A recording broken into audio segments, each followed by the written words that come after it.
Today's story will be about the mythology of the mermaid. They have haunted the oceans for thousands of years, half woman, half fish, and all mystery. Stories of mermaids have crossed every sea, whispered by sailors, carved into stone, and sung in ballads of love and loss. But where did these creatures come from? Are they remnants of ancient myth, warnings from a forgotten past, or something that once walked and swam among us? This is the real history of the mermaid legend, a story of gods, monsters, and the human imagination's endless fascination with the deep. Long before the first sailor claimed to see a mermaid, the ancient world had already filled its waters with gods. In Mesopotamia, over 5,000 years ago, there was Oannes, a strange being who rose from the Persian Gulf each morning. He had the body of a fish, but the face and voice of a man. By day, he taught humankind to build cities, write laws, and live in peace. And by night, he returned to the sea. To the Sumerians and Babylonians, Oannes wasn't a monster. He was a teacher from the depths. Further west, in Syria, there was the goddess Atargatis, often called the first true mermaid. A powerful fertility deity, she fell in love with a mortal shepherd. When her passion destroyed him, she was overcome with shame and threw herself into the sea. But the waters would not hide her completely. Her divine beauty could not be erased. The gods let her transform, half woman, half fish. Temples of Atargatis spread across the ancient world, her image carved into stone with a shimmering tail. From the very beginning, the sea was not only a place of fear, but of divinity, of creation, of transformation. By the time of ancient Greece, the idea of hybrid sea women had evolved. The Greeks told of the Sirens, not fish-tailed, but bird-bodied enchantresses who sang sailors to their doom. Their voices were said to be irresistible, pulling ships toward jagged rocks.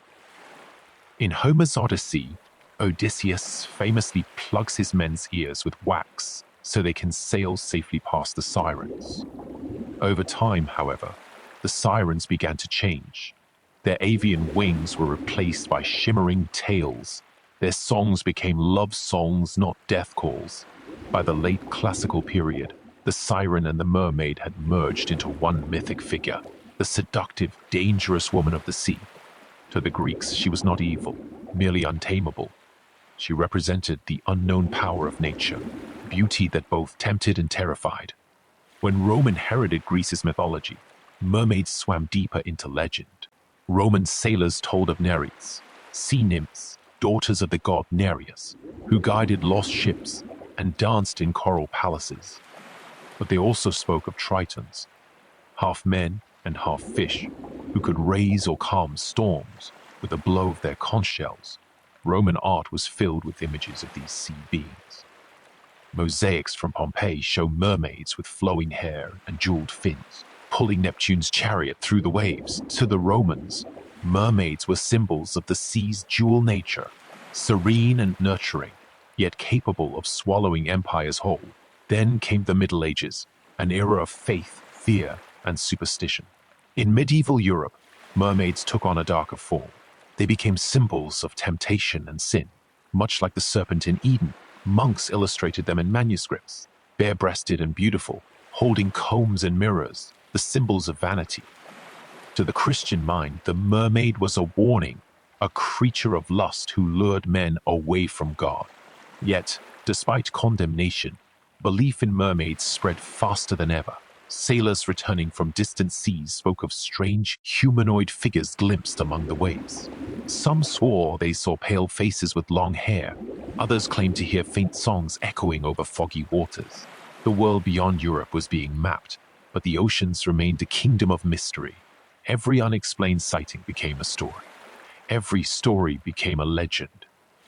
The 15th and 16th centuries brought the great voyages, Columbus, Magellan, Drake, and with them, new mermaid tales. In 1493, Christopher Columbus wrote in his journal that he had seen 3 mermaids near the coast of what is now the Dominican Republic, but he was disappointed, calling them not as beautiful as they are painted. Modern scientists believe Columbus saw manatees, gentle sea cows with rounded faces and human-like eyes. to a weary sailor after months at sea. Their shapes in the moonlight could easily inspire tales of sirens. Yet, for every rational explanation, new mysteries arose. In the icy waters of Scandinavia, fishermen told of the Havfru, the sea woman, who could calm or destroy a voyage with a wave of her hand. In the waters of West Africa, there was Mami Wata, a divine mermaid goddess of beauty, wealth, and the deep unknown. Across continents, the same image returned, the woman of the water, half divine, half human. How could such distant cultures invent the same creature, unless something real inspired them all? Far from Europe, the mermaid legend had its own life. In Japan, stories told of the Ningyo, a strange fish-like being with a human face. Eating its flesh, legends said, could grant eternal youth, but at a terrible cost. Those who caught a Ningyo were cursed with storms, earthquakes, or death. In China, early texts spoke of the fish maidens, whose tears turned into pearls. They were symbols of longing, creatures who could never belong fully to sea or land. In Polynesian myths, there was Vatea, the father of gods, whose body was half fish, half human. And in India, carvings from temples showed apsaras and water spirits, graceful dancers emerging from waves, precursors to the mermaid ideal. The mermaid was not a single myth. She was an archetype, born wherever humanity met the sea. As the Renaissance revived art and exploration, the mermaid's image softened once again. In maps of the 1500s and 1600s, mermaids adorned the corners of ocean charts, symbols of both danger and wonder. They became muses for poets and painters, reflections of humanity's fascination with love and loss. By the 19th century, the mermaid had fully transformed into a tragic romantic figure. Writers like Hans Christian Andersen gave her a voice, literally. In The Little Mermaid, 1837, a young mermaid sacrifices her voice and her life for the chance to love a human soul. It was a story of yearning, pain, and transcendence, not horror, but heartbreak. Artists like John William Waterhouse and Edward Burne-Jones painted her as the eternal outsider, beautiful, doomed, caught between worlds. For the first time, the mermaid was no longer a symbol of sin.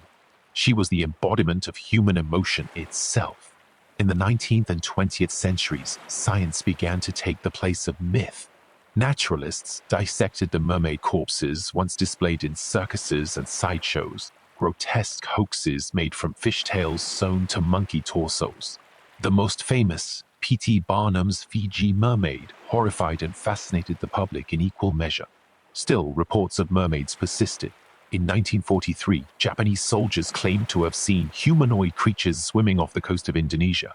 The locals called them orang-ikan, or fish people. In 2012, even the U.S. National Oceanic and Atmospheric Administration, NOAA, was forced to issue a statement. No evidence of aquatic humanoids has ever been found. And yet, the idea refuses to die. Every ripple of light beneath the waves, every mysterious shape caught on camera, reignites the ancient wonder, what if? Why does the mermaid endure? Psychologists and historians believe she represents our relationship with the unknown. The sea has always been humanity's greatest mirror, vast, beautiful, and deadly. The mermaid embodies that paradox. She's beauty and terror, longing and fear, humanity and the untamable wild. In every age, she has reflected what people feared or desired most. To the ancients, she was divine. To the Middle Ages, sinful. To the Romantics, tragic. And to us, perhaps, she is freedom itself. From Anis to Atargates, from the Sirens to Andersen's Little Mermaid, one thing remains unchanged: the voice calling from the deep. It's the same voice that drew explorers into uncharted seas, that made sailors swear they saw faces beneath the foam, that still whispers in our art, our stories, our dreams. The mermaid is not just a myth. She is a memory, a symbol of all that we cannot explain. And as long as the ocean keeps its secrets, the mermaid's song will never be silenced. She belongs to the place where light fades and shadows dance, between reality and imagination, between the world we know and the one we still long to believe in. Perhaps that's why she endures, because in every legend of the mermaid, we hear the echo of ourselves. Remember, viewers, next time you're swimming in the ocean, you might not be alone.